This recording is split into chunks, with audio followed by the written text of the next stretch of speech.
Éloquence, connaissance et performance étaient au rendez-vous de la grande finale de cette 10e édition de la Flamme linguistique ce samedi 8 juin dernier à l'Institut Polytechnique Houphouët-Boigny, INPHB de Yamoussoukro. Cette compétition d'art oratoire a réuni cette année encore des étudiants et élèves dans la plupart des disciplines, à savoir le français, l'anglais, la poésie et le slam. Nos salutations les plus distinguées. Nous, représentants du Collège Notre-Dame-des-Lacs 1, sommes amenés ce jour à épiloguer sur une thématique qui est libellée comme suit. L'importance des TIC dans la formation de la jeunesse. Qu'appelle-t-on TIC?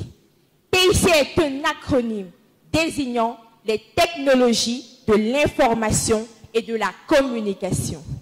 Dans son ouvrage Physique et microphysique, le penseur français Louis de Broglie disait, et je cite, « Dans l'œuvre de la science, l'homme a su montrer la force de son intelligence. » I, Bianca Kamsio Chukumak Atiko, representing College Notre-Dame-des-Lacs 1, is here to present the importance of information and communication technology in the education of youths.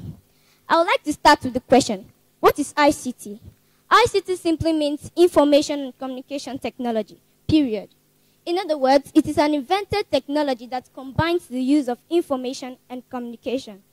That's why Francis Lewis, in his write-up, Physics and Microphysics, penned down the following words, and I quote, "In the field of science, man has increased his power of intelligence," unquote. À la base de cette messe, un constat saillant, celui de la quasi-absence de formation pratique sur les techniques de prise de parole en public dans les programmes scolaires. Mais très satisfait, parce qu'au début de cette compétition, je ne m'attendais vraiment pas à cet engouement. Je suis très heureux du niveau et de la qualité des discours des candidats, surtout les élèves. Je suis épaté. Cette jeune fille qui a remporté la flamme ce soir, nous l'avons eu il y a de cela quelques semaines à Mamiadjoa. Mais nous avons eu du mal à contenir notre souffrance, notre stress, parce qu'elle suffoquait. Elle ne savait même pas comment regarder le public, comment tenir le micro. Et on a dû prendre le micro dans la main de cette jeune dame. Aujourd'hui, elle est pétillante. Elle est devenue star. Tout le monde veut faire des photos avec elle. Voilà, c'est le sens de notre combat. Je suis certain que dans 2 ans, on ne va pas reconnaître cette jeune dame. Je suis très heureux et fier de mes candidats, de mes étudiants, que j'invite d'ailleurs à nous rejoindre très vite, parce que la compétition redémarre dans peu de temps.